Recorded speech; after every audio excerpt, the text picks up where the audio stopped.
Hi everyone, thanks for stopping by and seeing what I'm up to.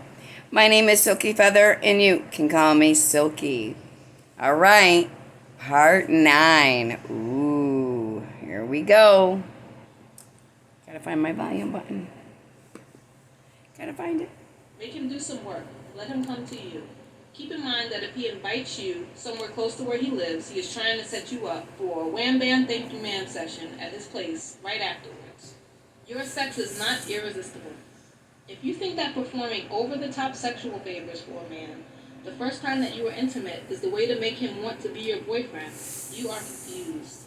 Let's be clearer. If you think that giving an amazing blowjob to a man on the first date is the way to his heart, you are completely lost. He might call you for more sessions, but not to go meet his family anymore. Nope. It doesn't matter how magical you think your lady parts are. They're just not. Women Mine are who magical. successfully use their sex to get what they want are cold and calculating. They have it down to a science. They are shameless. They are not nice and do not care about love. They know men inside and out and exploit this knowledge. They study this stuff. You do not, at least at this moment, so quit trying to use your sex alone to get a boyfriend. It's demoralizing and only makes you look desperate. Yes, I'm dating other guys, and men can be a peculiar bunch at times. They are very possessive, yet at the same time very afraid of commitment. One minute, he'll tell you he's not really ready for a relationship, but as soon as he learns that another guy's checking for you, he scrambles to lock it down with you. Yet for some reason, so many of us women are still hesitant to admit that we're still seeing other guys when we're asked. You may fear that he'll want to stop dating you, or assume that you're loose, but in fact, the opposite is true. He'll probably want to date you even more than before and try to claim you as his. So here's a tip.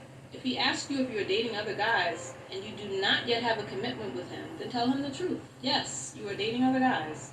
It is okay to admit this, if it is true, of course. It will awaken a competitive spirit in him that could eventually lead to you getting exactly what you want. When you admit that you are dating other people, he knows that he does not have you locked down. It also shows him that you are desirable to other men.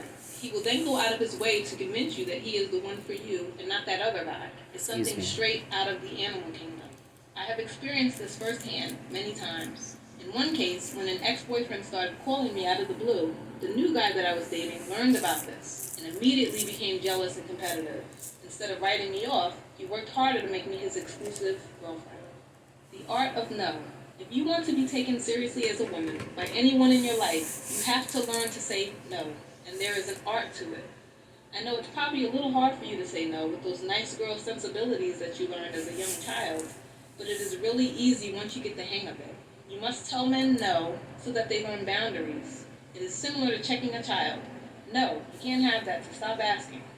The child may cry and get upset for a while, but eventually he'll be alright. Over time, he'll learn to respect you as a woman who isn't going to let him have his way all the time. The most important no that you must tell a man that you've just started dating is no to having sex too soon. The request for sex usually comes under some other pretense, like, why don't you come over to watch a movie with me? Or why don't we cuddle? Don't be mistaken, these are invitations for sex. Say no to them all until you are comfortable and secure with your relationship. Absolutely. As I said before, there is an art to saying no. You don't have to be blunt and nasty about it. Add some finesse and wit whenever possible. A few simple ways to decline a man's invitations.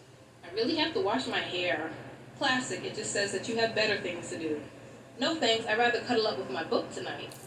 I'm not really in the mood for watching a guy flick tonight. Sorry, but no, it's past my bedtime. Then you can yawn. You get the idea. Make it a game. Experiment with creative and witty ways of telling a guy no when he asks you to do something that you don't want to do or that you're not completely comfortable with at the time. Stop taking men who haven't proven themselves yet so seriously. The main reason why so many of us ladies get hurt time and time again is that we just care too much about what men think, even the ones who haven't even proven themselves to be an actual catch yet. Think about the last guy that you went out on a date with. Was he really all of that? Was he your dream guy? Or was he just another regular guy that you could meet anywhere? Yeah. If he was just a regular guy, why were you so pressed to impress him? Why did you take the date with him so seriously that you got dressed to the nines, got your nails and hair done, and thought about the date all day? How many times have you gone all out for a date, shopping, hair, nails, waxing, and everything, just to show up and see that he has barely managed to pull on a t-shirt with dirty jeans. For First real. off, this is an offense that I almost see as grounds for immediate termination. You might just want to cut the date short. If he can't even throw on a nice button-down shirt and clean pants for your date, he probably doesn't value your company or time that much.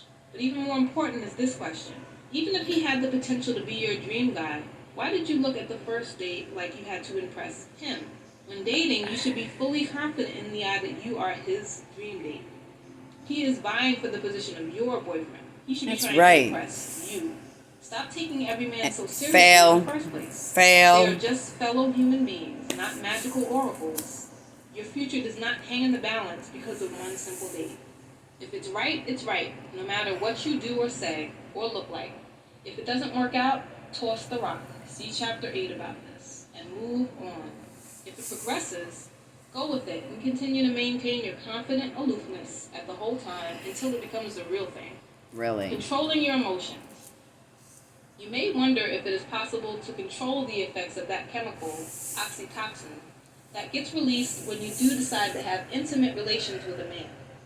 Well, the first way to control it is to recognize that it exists, and now you do. You can rest assured that it's partially a biological reaction. It's not really all of that. Now that you recognize this, you can laugh about it and eventually release those insecure feelings that are driving you crazy. Do the following. Laugh about it all. Relax and release the negative energy. Evaluate the situation. Is it worth being upset about this guy? No. Take the appropriate action. So after you have laughed and released, evaluate what has been going on since you were intimate with this guy.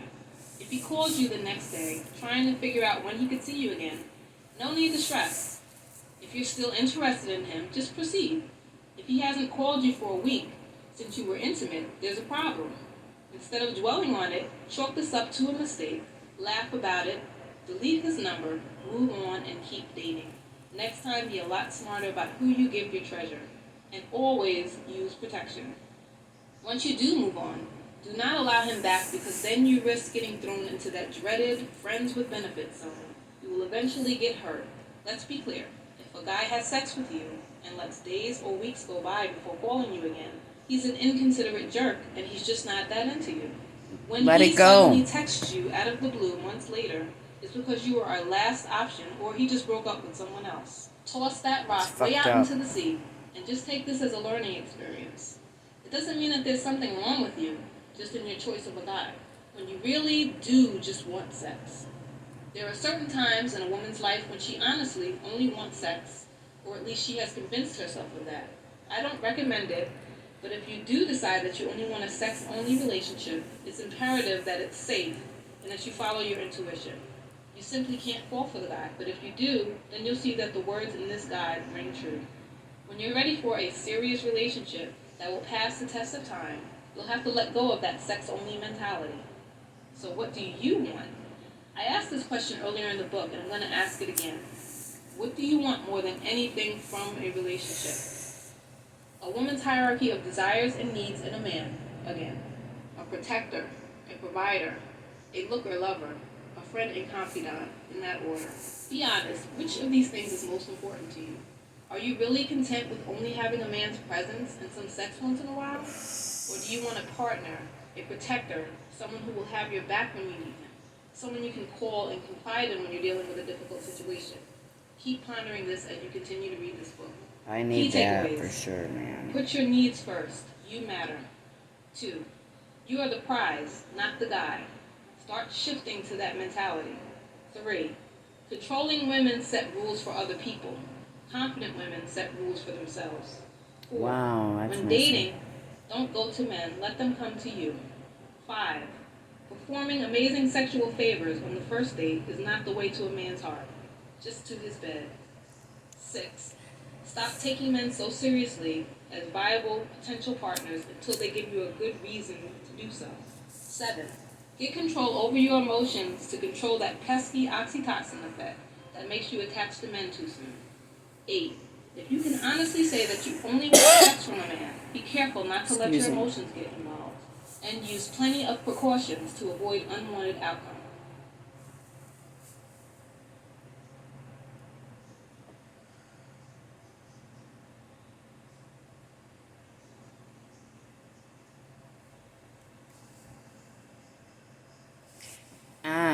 gonna stop it right there. Chapter 8. Picking through a pile of rocks to find a gem. So you may say to yourself that you didn't have any idea you were dealing with a damaged goods guy, but I think that you did. You just ignored the signs. For example, he was always staring at your boobs or your asset. We will pick this up again tomorrow. There was your 10-minute tidbit on the L. Lynn Gilliard. Let him chase you. Thanks for stopping by at Silkyfeathers Nest and taking a listen. Be kind to one another. This is Silkyfeathers signing off. Bye-bye.